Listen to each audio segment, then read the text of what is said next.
Karena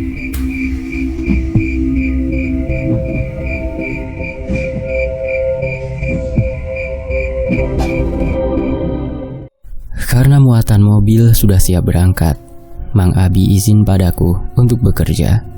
Setelah Mang Abi berangkat, aku hanya bisa melamun di sini, di teras belakang pabrik, memandangi kobakan, beberapa pohon jati dan melihat sekeliling.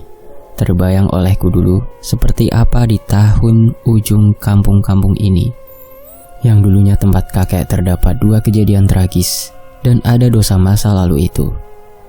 Aku melamun teringat ucapan sama yang diucapkan Bi Tami dan Nyai Haji. Tanggung jawab kakek terhadap Ningsih. Apa kakek dulu yang membuat Ningsih mengakhiri hidupnya dengan cara itu di sini? Setelah semua pegawai satu persatu pamit pulang padaku, segera aku meninggalkan teras. Sengaja aku melewati tempat penyimpanan kayu. Masih saja seperti malam-malam sebelumnya. Bau kembang dan suasananya menyeramkan. Aku hanya berpikir positif. Memang, penerangan dan ruangan penuh dengan kayu bisa jadi penyebab ruangan ini jadi seperti sekarang. Menuju halaman depan, malam ini Mang Toha yang piket sampai pagi. "Den, mau langsung pulang?" tanya Mang Toha. "Enggak, Mang. Santai dulu di sana sambil nikmatin angin. Lumayan capek hari ini." Jawabku sambil berjalan. "Ya sudah, Amang buatkan kopi. Sekalian Amang ada yang nemenin," sahut Mang Toha. Duduk menghadap ke halaman depan, memperhatikan sekitar seperti percaya dan tidak dengan apa yang terjadi di sini dengan waktu yang sangat lama. Segala kejadian, apa mungkin bisa dibiarkan begitu saja? "Den, ini kopinya, silahkan," ucap Mang Toha sambil duduk di sebelahku menikmati kopi bersama. "Baik Mang, makasih. Mang, kobakan itu pas Amang pertama kali kerja di sini udah ada ya?" tanyaku. "Wah, itu sudah sejak zaman kakek Aden katanya." "Amang juga tidak tahu pasti, Den." "Kenapa memangnya?"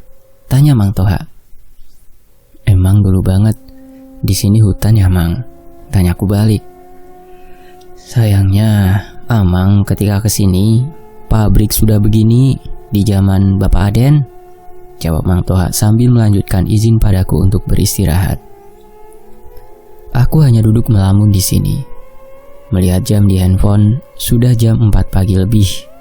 Hampir sebentar lagi kumandang azan subuh. Setelah obrolan dengan Kiai Haji, aku sangat ingat dengan dosaku sendiri, apalagi keluarga. Yang berat hati harus aku katakan sedikit kurang dalam hal beragama. Mungkin itu juga hal yang menjadi Kiai Haji angkat tangan soal pabrik ini. Sangkaanku. Batang per batang rokok habis dengan sendirinya. Kurang dari 2 mingguan aku di sini. Kebenaran soal pabrik bisa dikatakan menuju kebenaran yang sesungguhnya, bahkan seharusnya. Apa aku pulang dahulu atau ke rumah Mang Ujang langsung? Ucapku dalam hati. Jika tidak, ibu dan orang-orang rumah akan menanyakan hal yang sama pagi ini soal kondisi Mang Ujang. Banyak pertimbangan, aku sudah siap dengan alasan. Aku putuskan pulang. Berjalan menuju motor yang terparkir di tempat biasa, penyimpanan bahan-bahan. Seperti biasa juga pandangan aku otomatis ke arah dalam. Masih biasa-biasa saja. Kemudian perlahan aku mundurkan motor. Pandanganku otomatis ke belakang yang sejajar lurus pada gerbang utama. Dan aku lagi-lagi melihat sosok yang berdiri mematung, dengan rambut benar-benar panjang sampai tanah, menyamping beberapa detik. Kemudian aku alihkan pandanganku ke depan. Perlahan, sangat perlahan aku lihat spion. Sosok itu sudah tidak ada. Apa hanya pikiranku saja? Segera aku menarik gas motor untuk menuju rumah. Tidak lama di perjalanan, kumandang azan subuh hadir. Suasana menuju pagi di kampung halaman sangat dingin. Memang tidak jauh dengan kota kembang, di mana sudah lama aku rasakan suasana ini, dan ada sedikit rindu agar masalah ini cepat berakhir. Sampai di depan halaman rumah, terlihat gerbang sudah terbuka lebar. Bi Imah tidak terlihat olehku. Aku kaget melihat di parkiran mobil keluarga sudah tidak ada. Bi, teriakku sambil masuk ke dalam rumah.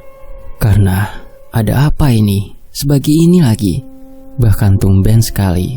Pikiranku sangat tidak biasa seperti biasanya. Iya, Den. Tiba-tiba suara Bi Imah keluar dari dalam kamar ibu. Anu Den, kirain Neng Rini sudah kasih tahu Aden. Barusan bapak pas ke kamar mandi tergeletak, Den. Kata ibu jatuh di kamar mandi karena kaget dan bapak pingsan, langsung dibawa ke rumah sakit ke kota, Den. Ucap Bi Imah terbata-bata. Ini juga bibi suruh beresin salin bapak. Kata ibu ntar Aden susul ke rumah sakit. Ucap Bi Imah melanjutkan. Aku sangat kaget dengan kejadian pagi ini. Segera aku duduk di ruangan tengah dengan mata yang sangat mengantuk, sangat lelah sekali. Masih kacau pikiranku ini. Den, mau bibi buatkan kopi dulu? Kasihan kelihatannya lelah sekali. Ini bawaan salin bapak, Den. Ucap Bi Imah sambil duduk di sampingku. Gak usah, Bi. Sudah barusan di pabrik. Ntar aku ambil minum aja, Bi. Jawabku singkat, karena masih tidak percaya akan terjadi apa lagi ini. Segera aku telepon Rini untuk memastikan keadaan bapak. Halo Rin, di mana itu? Tanyaku perlahan dengan nada yang sangat lemas, karena sudah lelah sekali. Di jalan, Kak. Sebentar lagi sampai rumah sakit. Kakak sudah di rumah? Tanya Rini. Sudah. Nanti siang kabarin kakak. Gimana kondisi bapak? Kakak lelah sekali. Kayaknya istirahat dulu setelah subuhan ya. Bilang ke ibu, hati-hati bawa mobilnya gitu ya. Jawabku perlahan. Baru saja niatanku menyiapkan alasan. Karena belum berkunjung ke rumah Mang Ujang. Kondisi rumah tiba-tiba seperti ini. Di luar prediksi aku. Selepas sholat subuh, aku hanya terbaring di kamar. Dan benar-benar lelah sekali. Bi Imah membawakan aku air putih ke kamar dan menawarkan untuk makan. Tapi yang aku butuhkan sekarang hanya satu, tidur. Bi, kalau ada tamu nanti siangan atau pagi, atau kalau ada kabar dari rumah sakit, bangunkan aku ya. Ucapku dengan tenang. Obat satu-satunya dari segala masalah yang datang adalah istirahat yang cukup. Walau aku tahu akan dibangunkan dengan masalah-masalah yang sama juga. Atau akhir dari semua ini. Singkat cerita, Den, bangun, udah duhur. Jelas sekali ucapan Bi Imah. Oh iya Bi, ini aku bangun. Ibu bapak belum kasih kabar? Tanyaku. Udah pada pulang barusan jam 10 Den, ucap Bi Imah. Lah, kok sebentar? Gimana kondisi bapak? Tanyaku masih mengantuk sekali. Tidak tahu Den, bapak masih tidur juga, jawab Bi Imah. Segera aku mandi dan Bi Imah meninggalkanku. Setelah mandi aku bergegas menemui ibu yang kelihatan dengan Rini di ruang tengah. Gimana kondisi bapak bu? Tanyaku pada ibu. Membaik. Ibu kaget aja karena bapak langsung pingsan, penyakitnya kambuh lagi put. Banyak pikiran sepertinya, jawab ibu. Semalam aku belum sempat ke rumah Ujang karena ada telepon dari anak-anak kelas soal tugas semesteran di kampus. Nanti pas mau masuk harus disiapkan. Jadinya tidak keburu bu, jawabku dengan berbohong. Ya sudah gak apa-apa, nanti aja sore. Soalnya Pak Kiai katanya habis duhur sebentar lagi sama Kiai Haji mau berkunjung ke sini. Sekalian bapak juga pesan untuk dibangunkan, sahut ibu sambil menyuruhku duduk dekat ibu, Rini, dan bapak yang terbaring. Aku melihat Rini hanya melihat sesekali. Sisanya dia terdiam saja. Aku ke depan dulu ya bu, duduk di sana, ucapku pada ibu, dan segera berjalan meninggalkan bapak. Karena rasa tidak enak menyelimutiku, dan tiba-tiba keingat perkataan bapak, ini adalah salahku. Sedang duduk menikmati rokok, tiba-tiba Rini datang. Kak, siapa Rini? Iya Rin, gimana? Bapak sakit apa sebenarnya ya? Sahut Rini meneteskan air mata. Kan kamu yang antar bapak ke rumah sakit tadi pagi. Masa tidak tahu Rin? Tanyaku pada Rini. Tiba-tiba Rini meneteskan air mata lagi. Aku gak tega. Kata dokter pikiran. Sakit pikirannya membuat semuanya drop. Dan memang bapak punya riwayat jantung seperti kakek dan nenek. Jawab Rini. Kamu tahu dari mana? Tanyaku kaget. Setelah jalan pulang, ibu dan bapak bertengkar soal dibawanya bapak ke rumah sakit. Kata bapak ini tidak ada sangkut pautnya dengan rumah sakit. Yang ada sangkut pautnya itu dengan pabrik. Aku kaget dan membenarkan dalam hati. Selama ini kakak bersikeras ingin semuanya jelas. Mungkin dengan begitu bisa membuat bapak sembuh. Jawab Rini sambil meneteskan air mata. Baru saja aku mau menjawab omongan Rini. Tiba-tiba Bi Imah lari ke arah gerbang dan memang ada mobil yang akan masuk. Siapa Bi? Tanyaku. Pak Kiai sama Kiai Haji Den, jawab Bi Imah singkat. Benar saja. Pak Kiai dan Kiai Haji keluar bersama anaknya. Pak Kiai menuntun Kiai Haji berjalan. Assalamualaikum, ucap Kiai Haji. Waalaikumsalam Yai, jawabku sambil mencium tangan dan Rini mengikuti. Segera Rini berjalan duluan menuju ibu. Ketika aku berjalan menuju ruang tengah, di samping Yai Haji, dia berbisik. Iyakan saja, apapun yang saya bilang nanti. Aku hanya menganggukkan kepala yang berarti menyetujuinya. Kemudian, semua berkumpul di ruang tengah. Perasaanku sangat deg-degan sekali. Bapak kemudian bangun dan berusaha didudukkan oleh ibu dan Pak Kiai. Sementara aku duduk di sebelah Yai Haji. Yai Haji, alhamdulillah akhirnya berkunjung ke sini. Senang sekali setelah lama tidak berjumpa, ucap bapak terbata-bata. Kalau bukan kondisinya begini, aku tidak mau kamu jaya seperti bapak dan ibu kamu, ucap Yai Haji sambil menatap bapak. Tiba-tiba seisi ruangan terdiam dengan ucapan Yai Haji yang langsung seperti itu. Maafkan Jaya, tidak bermaksud seperti itu Yai Haji, jawab bapak sambil menunduk. Tepat berbulan yang lalu, istrimu telepon anak saya ini, mengabari kamu sakit Jaya. Aku sudah tidak heran. Sudah berapa lama ini kejadian ini?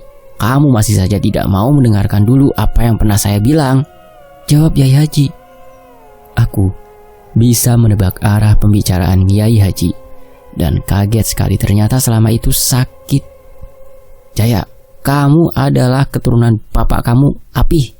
Aku sudah paham sakitmu apa, pikiran, dan selalu mengaminkan apa yang menjadi ketakutan kamu. Apalagi ini berkaitan dengan pabrik. Sudah di sini anak-anakmu kumpul, semuanya harus tahu, ucap Kiai Haji kemudian. Bi Imah menaruh minum, membuat semua yakin bisa menarik nafas dengan lega. Tujuan saya datang ke sini ingin kamu sembuh Jaya.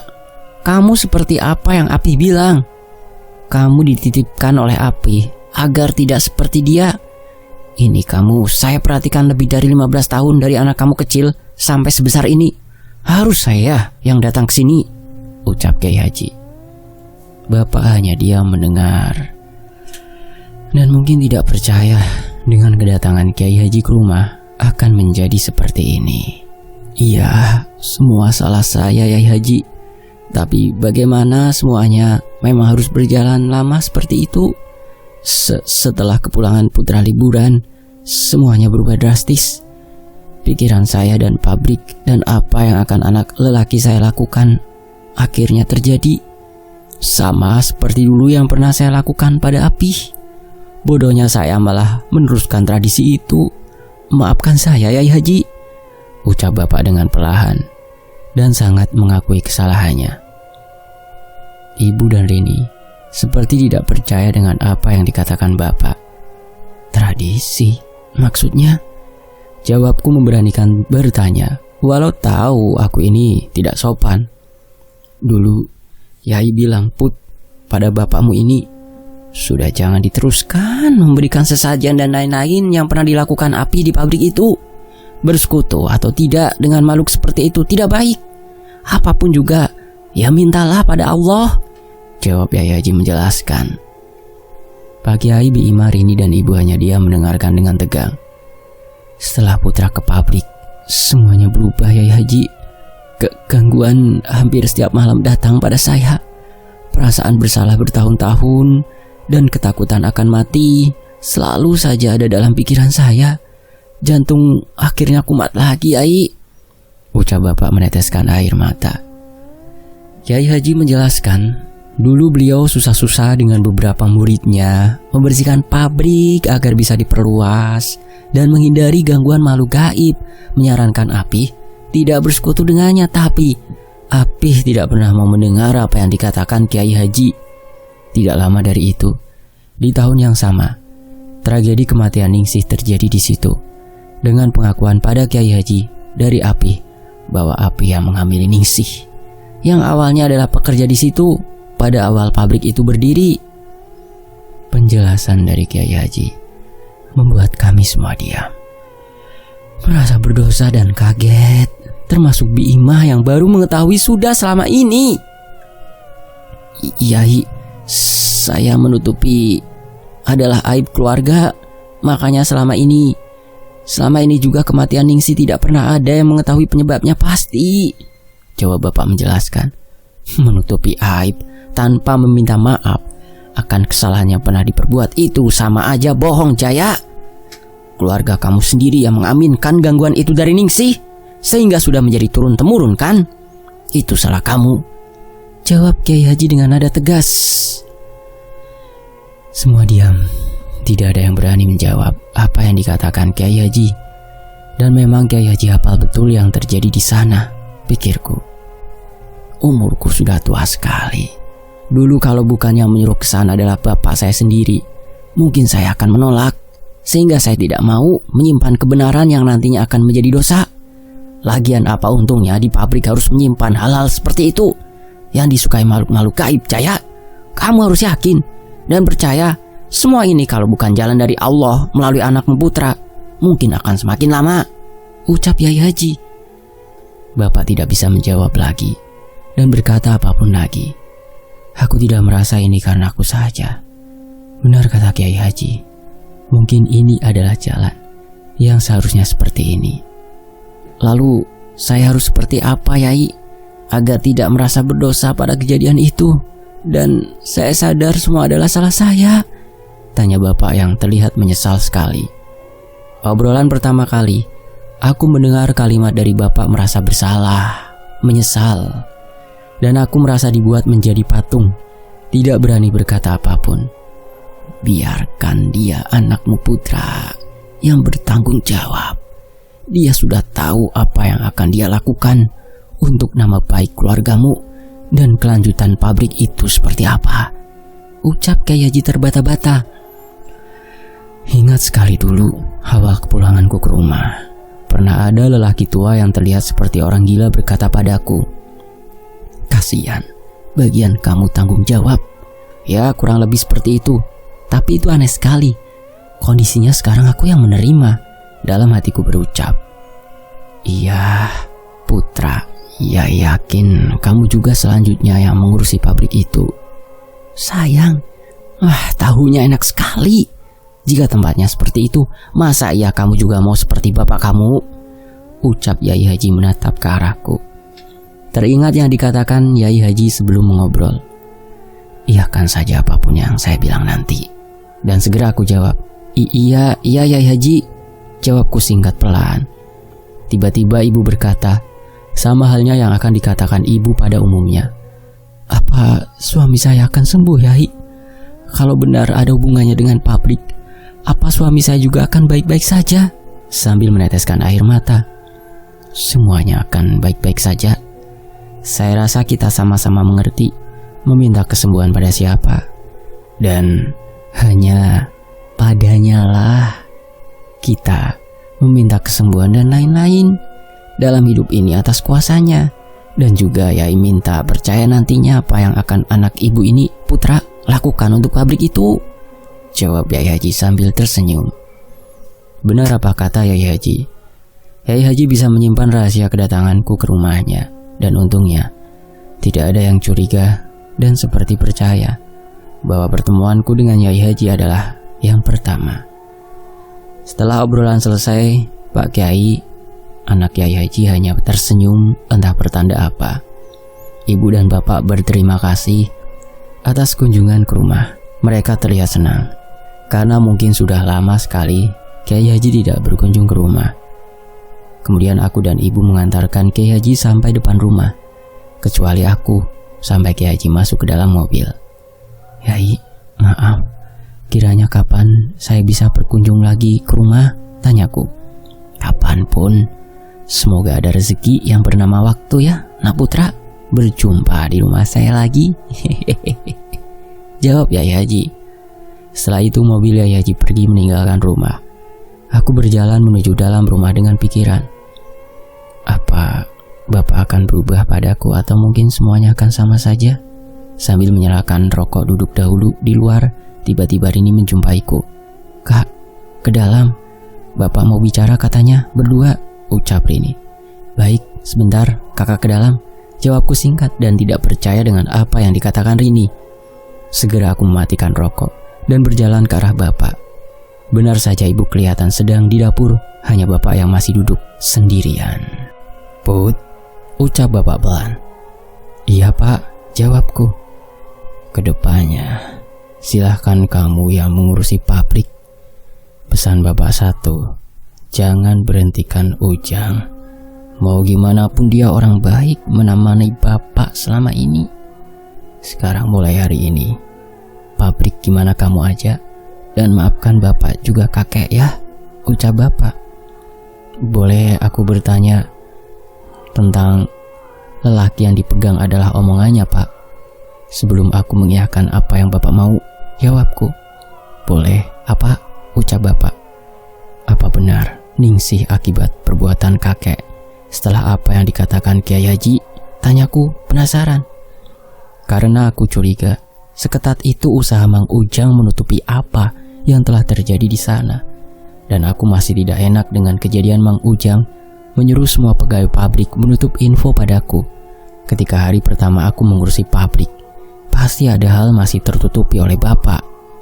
Bapak hanya terdiam tanpa menjawab. "Sekarang semuanya menuju baik pak. Jangan karena Kyai Haji yang meluruskan semuanya lantas aku berhenti untuk sebuah kejelasan. Dan jangan berharap semuanya akan baik-baik saja jika masih ada sesuatu yang tidak baik yang ditutupi. Setelah ini bapak mau marah lagi padaku ya silakan," ucapku lagi menekan bapak. "Iya, dosa Ujang pada Ningsih karena mengarang cerita. Ningsih mati bukan bunuh diri, melainkan kecelakaan di pabrik.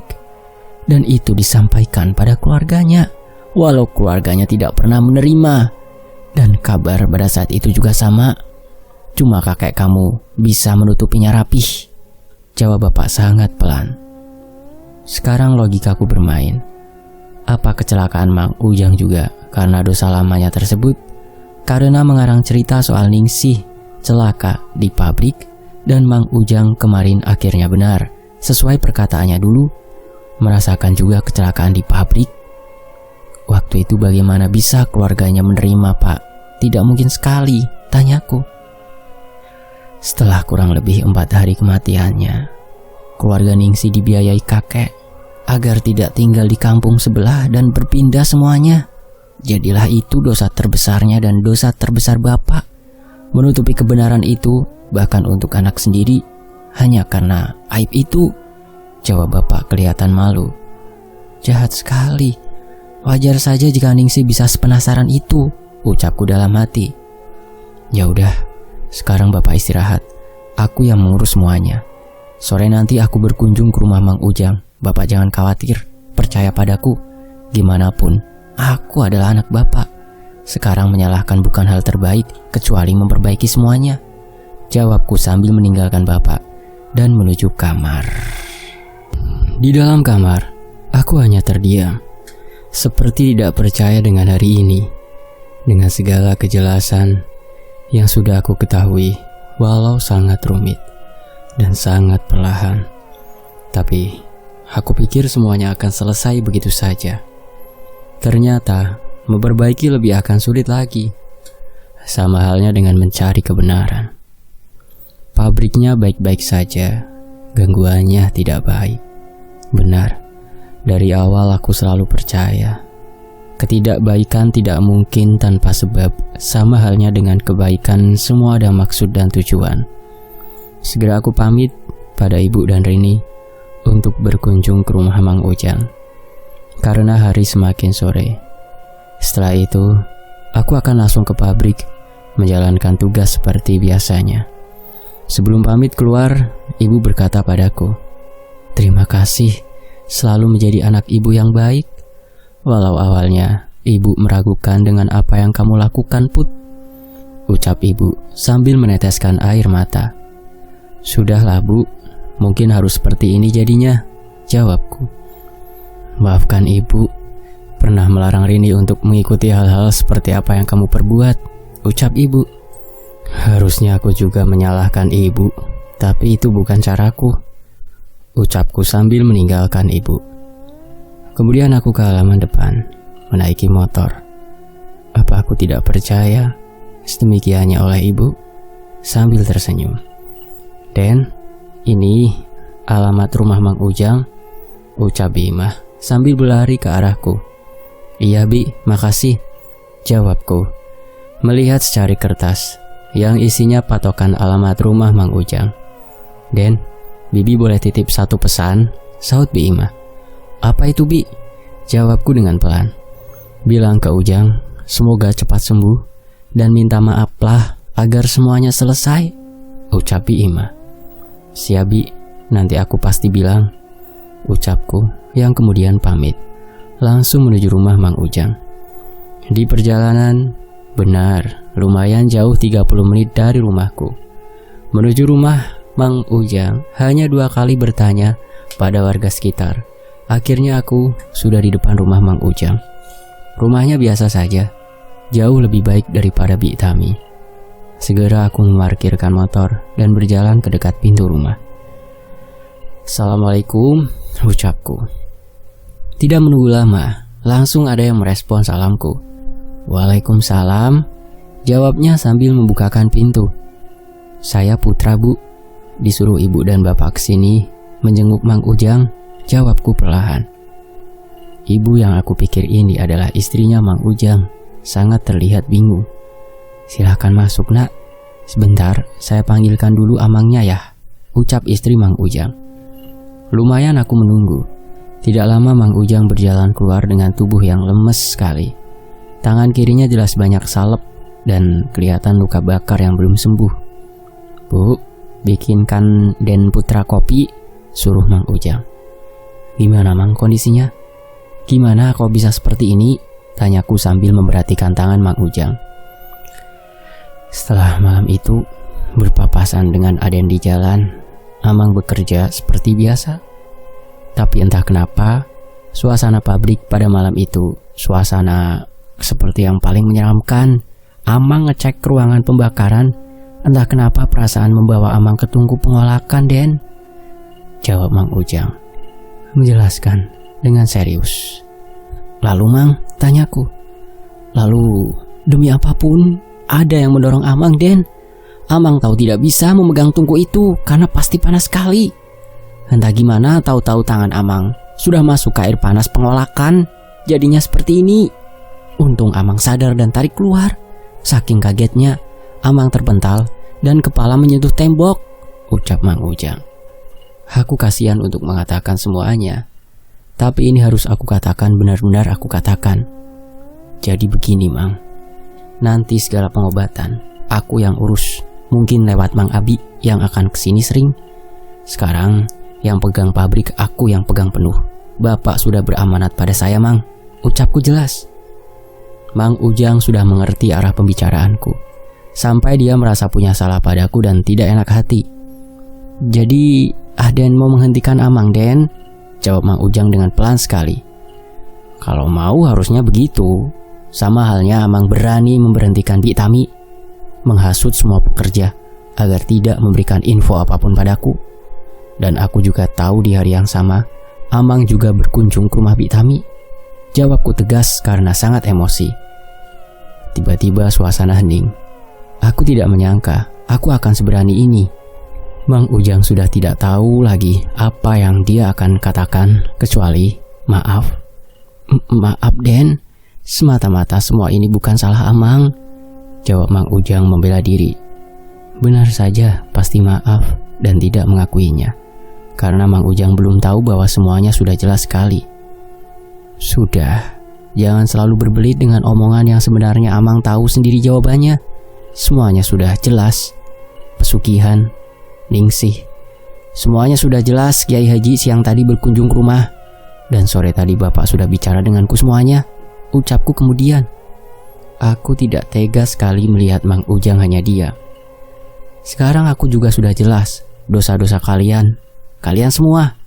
Dosa kakek, bapak, dan Amang. Maaf lancang Mang, mungkin kecelakaan kemarin Amang sama halnya dengan apa yang pernah Amang perbuat pada kabar Ningsih, ucapku dengan tegas. Maafkan Amang Den, sumpah demi Allah, Amang hanya menjalankan tugas yang disuruh Bapak Den, ucap Mang Ujang pelan sambil meneteskan air mata. Kelihatan sekarang Mang Ujang dengan muka penuh salah. Sudah terlalu banyak tingkah Mang Ujang, yang di depan aku baik, di belakang aku tidak baik. Setelah obrolan itu, Mang Ujang menyesal padaku. Minta maaflah pada Ningsih dengan mendoakannya, bukan malah menutupinya. Walau ini adalah aib, setidaknya doakan Mang. Maaf bukan maksud mengajari, ucapku. Mang Ujang menerima semua yang aku katakan padanya. Tidak ada penolakan sama sekali, kalimat maaf, dan hanya itu. Aku tetap akan memakai jasa Mang Ujang setelah dia sembuh. Setelah obrolan itu dengan Mang Ujang, segera aku menuju pabrik sore menjelang malam ini. Sampai suasana pabrik masih sama dengan kesan menyeramkannya. Memang suasana yang diciptakan berpuluh tahun lamanya akan seperti ini. Bangunan dan lokasi memang sangat mendukung kesan menyeramkan untuk selalu ada di sini. Segera aku turun mencari Bik Tami, Mang Toha, Deden, dan lainnya menyapaku dengan senyum yang belum sama sekali aku lihat. Seperti senyum apa ini? Tanyaku dalam hati. Bi, sini, ucapku pada Bik Tami. Kenapa orang-orang ini senyum-senyum tidak jelas? Ucapku. Bibi bilang sekarang Aden yang pegang penuh pabrik karena Mang Ujang sakit. Apalagi Bapak kan, jadinya mereka senang sekali Den, jawab Bik Tami tersenyum. Oh iya, pantas saja, pikirku. Aku segera mengajak Bik Tami ke teras. Baru saja azan maghrib berkumandang. Bi, dengerin aku. Sekarang Bibi punya rahasia denganku. Jangan sampai ada yang tahu kedatangan aku ke rumah Kiai itu ya Bi, ucapku pelan. Aman Den, Bibi udah nyangka semuanya akan baik-baik setelah Aden kesana, jawab Bik Tami, yang kemudian meninggalkan aku di teras sendirian. Aku berjalan ke arah kobakan dan pohon jati dengan pelan. Dengan penuh perasaan merasa sangat berdosa dengan kejadian dulu di sini, di tempat di mana aku berdiri. Dalam hatiku berucap, maafkan semua dosa keluargaku ya Allah. Penuh perasaan, angin yang asalnya tenang tiba-tiba mengoyakkan beberapa daun jati yang membuatku sedikit sadar dan meyakini mungkin itu jawaban atas maafku. Kembali ke teras, duduk, sudah ada kopi yang entah siapa yang membuat. Membuat catatan pekerjaan malam ini tentang pabrik, ada perasaan bahagia dari dalam diriku ini. Tiba-tiba aku mempunyai rencana bagus. Segera aku lihat handphone dan chat Rini. Rin, kakak minta tolong, coba bilang ke ibu, kakak minta nomor HP Pak Kiai. Tidak lama Rini membalas dan langsung nomor HP Pak Kiai disertakan dalam balasan chat itu. Dengan spontan langsung telepon Pak Kiai. Tapi sayang sudah 3 kali panggilan, tidak ada jawaban. Mungkin masih sibuk karena waktu masih jam 8 malam. Aku panggil Mang Toha. Mang, kesini, ucapku sambil melambaikan tangan. Malam ini dan seterusnya, Amang yang pegang kondisikan semua pekerjaan di sini ya. Soal upah Amang selanjutnya dan lain-lain, urusannya sama aku ya. Bantu aku Mang, ucapku pada Mang Toha. Tapi Den, Bapak gimana? Tanya Mang Toha. Bapak sudah menyerahkan semuanya pabrik, gimana aku? Besok siang temenin aku belanja alat-alat lampu dan kabel ya, ke toko elektronik. Aku tidak paham soalnya, jawabku dengan pelan. Setelah obrolan singkat dan memberikan tugas baru pada Mang Toha, dengan keputusan yang sangat singkat dan cepat, aku selalu yakin keputusan terbaik adalah tanggung jawab di balik keputusan itu. Tidak lama, telepon masuk ke HP-ku. Atas nama Pak Kiai, segera aku angkat. "Assalamualaikum Pak Kiai, ini Putra," ucapku pelan. Kirain siapa nak Putra?" Ada apa? Ada apa? Tiba-tiba begini?" jawab Pak Kiai dengan hangat. "Mulai Kamis besok, aku pengen ngadain pengajian rutin di rumah. Intinya untuk kebaikan pabrik dan kemudian untuk mendoakan arwah Ningsih, Pak Kiai. Gimana?" tanyaku. "Alhamdulillah, itu langkah baik nak Putra. Bapak setuju. Soal arwah Ningsih, Bapak mau kasih tahu. Kalau dulu tidak diaminkan atau tidak dipercaya, mungkin tidak akan semenakutkan ini. Intinya, orang yang sudah meninggal tidak akan hidup lagi. Mungkin karena jin atau makhluk gaib lainnya yang memanfaatkan kondisi jadi seperti sekarang. Tapi, niatan untuk mengirim doa jangan tanggung, doakan juga dan niatkan untuk kakek dan nenek nak Putra yang sudah duluan meninggalkan kita di dunia ini nak Putra," jawab Pak Kiai dengan bijaksana. "Baik Pak Kiai, seperti apa yang dikatakan Kiai Haji, permintaan maaf terbaik adalah melalui doa. Bukan begitu Pak Kiai?" jawabku dengan pelan.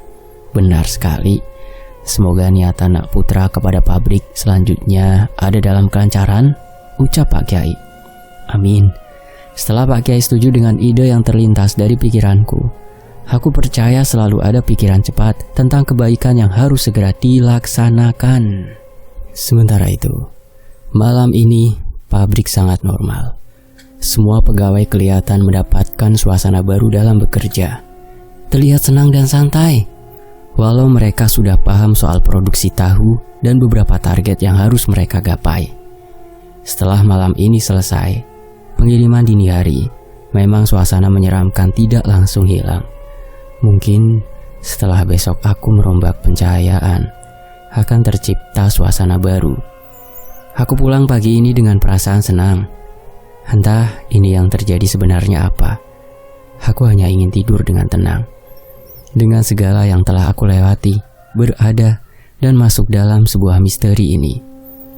Siang di hari berikutnya, aku dan Mang Toha merombak pencahayaan yang asalnya kuning semua sekarang menjadi terang.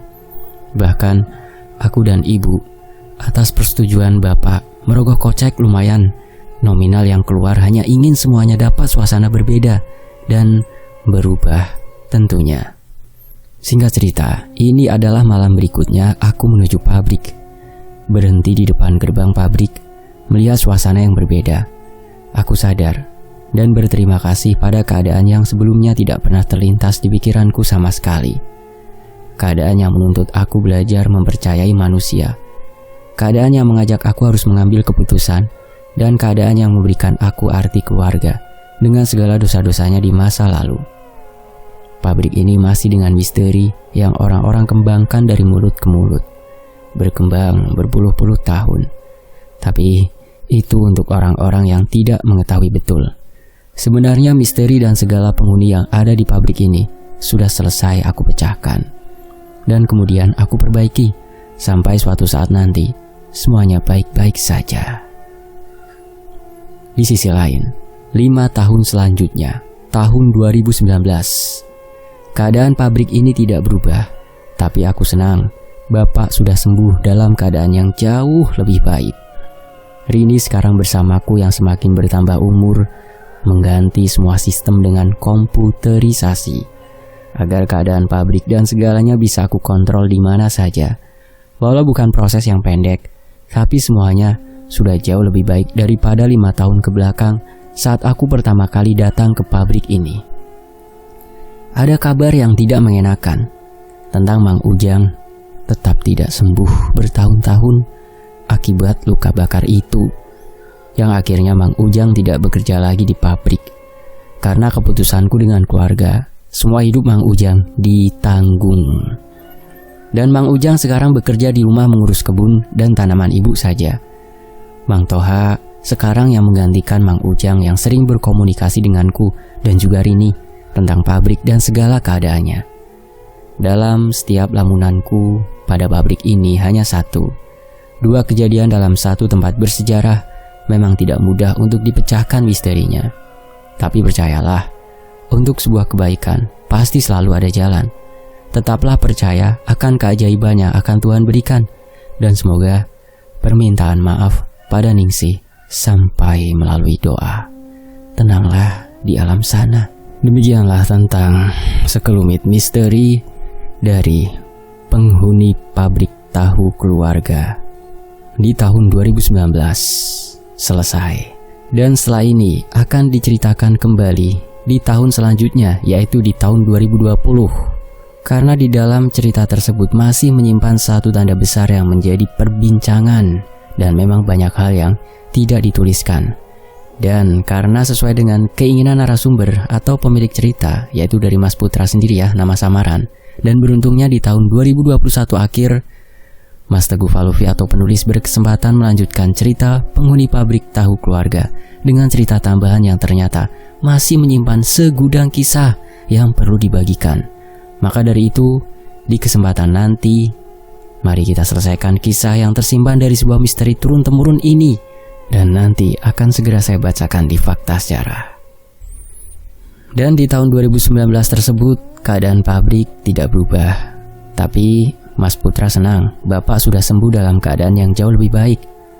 Rini sekarang bersama Mas Putra yang semakin bertambah umur, mengganti semua sistem dengan komputerisasi di pabrik tersebut, agar keadaan pabrik dan segalanya bisa Mas Putra kontrol di mana saja.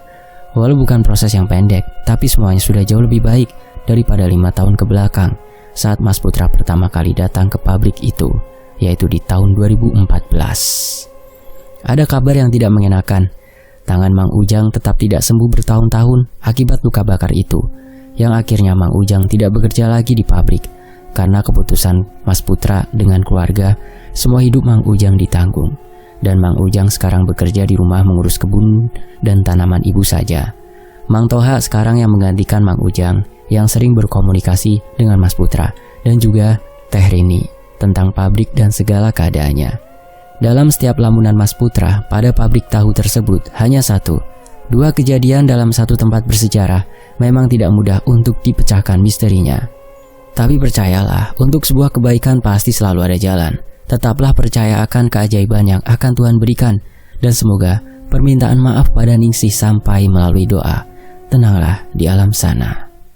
Season 1 tamat. Nantikan bagian season 2 ya. Terima kasih buat teman-teman yang sudah menyimak sejauh ini di Fakta Sejarah. Saya pamit. Wassalamualaikum warahmatullahi wabarakatuh. Alhamdulillah.